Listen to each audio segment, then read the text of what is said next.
সবাইকে শুভেচ্ছা। আশা করি সবাই ভালো আছেন। আজকে আলোচনা করব আমাদের দৈনন্দিন ব্যবহৃত জ্বালানি তেল নিয়ে। আমরা যে ব্যবহার করি পেট্রোল, ডিজেল, এলপিজি, কেরোসিন এবং বিভিন্ন ধরনের লুব্রিকেটিং অয়েল, এগুলার উৎসগুলা কি? এগুলা আমরা সরাসরি প্রকৃতি থেকে বা খনি থেকে সরাসরি পাই না। আমরা খনি থেকে যে অয়েলটা পাই সেটা হচ্ছে ক্রুড অয়েল হিসাবে পাই, অপরিশোধিত তেল। এই ক্রুড অয়েলটা অনেক হেভি অয়েল, যেটা হচ্ছে লং চেইন হাইড্রোকার্বন দিয়ে গঠিত। হাইড্রোকার্বন এবং প্লাস এটার মধ্যে অনেক ধরনের ইম্পিউরিটিস থাকে, সালফার, অক্সিজেন, নাইট্রোজেন এবং অনেক কিছু পরিমাণ মেটালও থাকে। তো এই হেভি অয়েলটাকে আমাদের ব্যবহার উপযোগী করার জন্য এটাকে আংশিক প্রাথন প্রক্রিয়ায়, যে প্রক্রিয়ায় করা হয় মূলত সেটা হচ্ছে আংশিক প্রাথন প্রক্রিয়ায়। ওই আংশিক প্রাথন প্রক্রিয়ায় এটাকে হেভি থেকে ক্রমান্বয়ে লাইট করা হয় এবং এটা ব্যবহার উপযুক্ত হয়।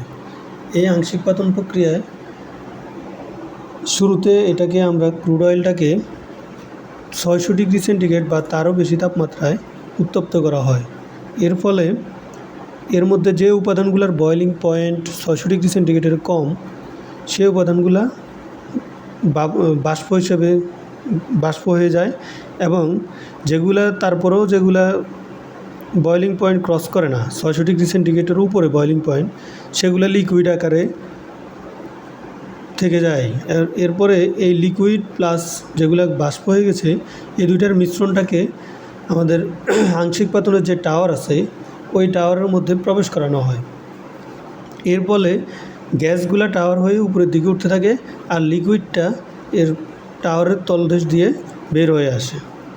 এই লিকুইড যেটা আমরা পাই এটা বিটুমিন, মূলত এটা বিটুমিন, এটা রোডে ইউজ করা হয় এবং এটা অনেক হেভি উপাদান। এটার কার্বনের চেইনটা লং চেইন, এটা কার্বনের আকার 70 থেকে বা তারও বেশি হতে পারে। এর মলিকিউলের মধ্যে কার্বনের পরিমাণ 70 বা তারও বেশি।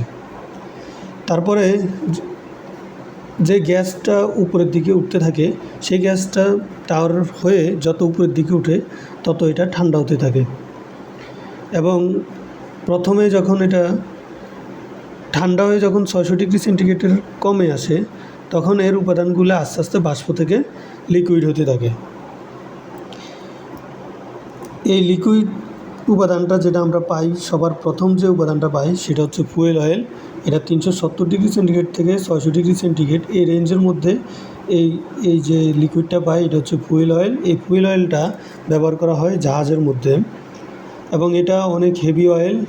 এটার কার্বনের চেইন থাকে, প্রতিটা মলিকিউলে কার্বনের থাকতে পারে হলো 50 থেকে 70টা পর্যন্ত কার্বন থাকতে পারে এই ফুয়েল অয়েলে।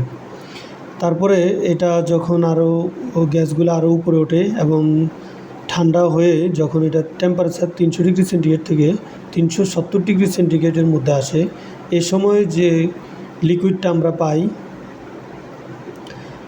সেটা হচ্ছে লুব্রিকেটিং অয়েল।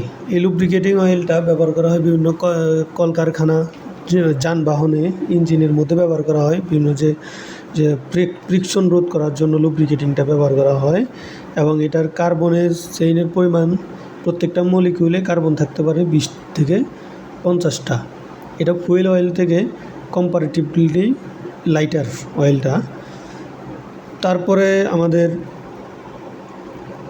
বাকি উপাদান যেগুলো গ্যাসীয় আকারে উপরের দিকে আরও উঠে, ঠান্ডা হয়ে যখন 250 ডিগ্রি সেন্টিগ্রেড থেকে 350 ডিগ্রি সেন্টিগ্রেডের মধ্যে আসে তখন আমরা যেটা পাই সেটা হচ্ছে ডিজেল এবং এটা ডিজেল ইঞ্জিনে ব্যবহার করা হয়। সাধারণত হেভি যানবাহন যেমন ট্রাকের মধ্যে ব্যবহার করা হয় এটা এবং এটার কার্বন থাকে প্রত্যেকটা মলিকিউলের এক একটা 14টা কার্বন থেকে 20টা কার্বন পর্যন্ত থাকতে পারে। এভাবে এটা প্রতিটি ধাপে ধাপে এই গ্যাসীয় উপাদানগুলো ঠান্ডা হয় এবং এর মধ্যে যে উপাদানটা বয়েলিং পয়েন্টের নিচে চলে আসে ওটা লিকুইড হয়ে যায়। আমরা বয়েলিং পয়েন্ট হচ্ছে যে পয়েন্টে হচ্ছে কোনো উপাদান বাষ্পে পরিণত হয়, এর নিচে যখন আসে তখন সেটা লিকুইড হয়ে যায়। এখন আমাদের ডিজেলের পরবর্তীতে ধাপে যখন এই গ্যাসটা আসে এবং এর টেম্পারেচার যখন নেমে 175 থেকে 325 ডিগ্রি সেন্টিগ্রেড হয়, ওই টেম্পারেচারে এরা যে লিকুইডটা আমরা পাই সেটা হচ্ছে কেরোসিন আকারে পাই। সেটা কেরোসিনটা আমাদের ব্যবহার করা হয় হচ্ছে এরোপ্লেনে। তারপরে পরবর্তীতে ধাপে আরও ঠান্ডা হয়ে যখন এটা 60 ডিগ্রি সেন্টিগ্রেড তাপমাত্রায় আসে, তখন আমরা যেটা পাই সেটা হচ্ছে ন্যাপথা, এবং এই ন্যাপথাটা ব্যবহার করা হয় কেমিক্যাল ইন্ডাস্ট্রিতে ব্যবহার করা হয়। তারপরে বাকি গ্যাসীয় উপাদানগুলো আরও ঠান্ডা হয়ে টাওয়ারের উপরে উঠে আরও ঠান্ডা হয়ে 40 ডিগ্রি সেন্টিগ্রেডে যখন চলে আসে, 40 থেকে এবং তার উপরে 205 ডিগ্রি সেন্টিগ্রেড পর্যন্ত, তখন আমরা যে লিকুইডটা পাই এই রেঞ্জের মধ্যে সেটা হচ্ছে পেট্রোল, এবং এটা একটা উন্নত মানের জ্বালানি। এটা আমাদের লাইটার বিভিন্ন যানবাহনে ব্যবহার করা হয়, মোটরযান, মোটরে বিভিন্ন ধরনের উন্নত মানের জ্বালানি হিসেবে এটা সাধারণত ব্যবহার করা হয়।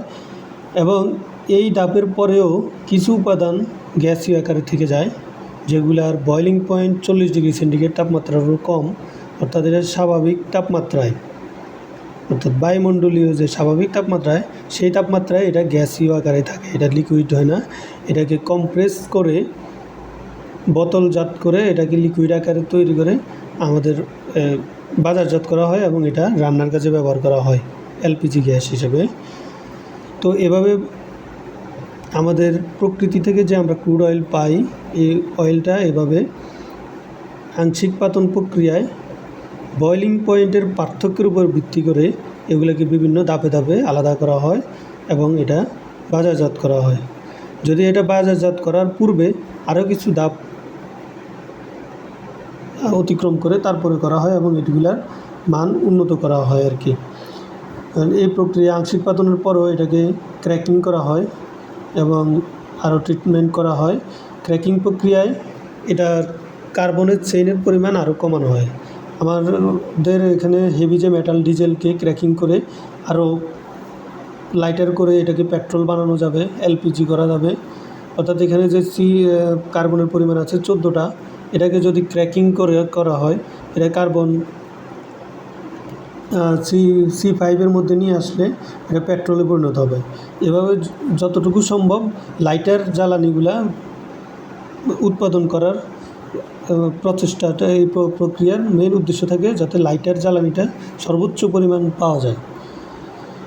তো এভাবে আমরা আমাদের ফাইনাল যে রিফাইনারি অয়েলগুলো আমরা পেয়ে থাকি। ধন্যবাদ সবাইকে।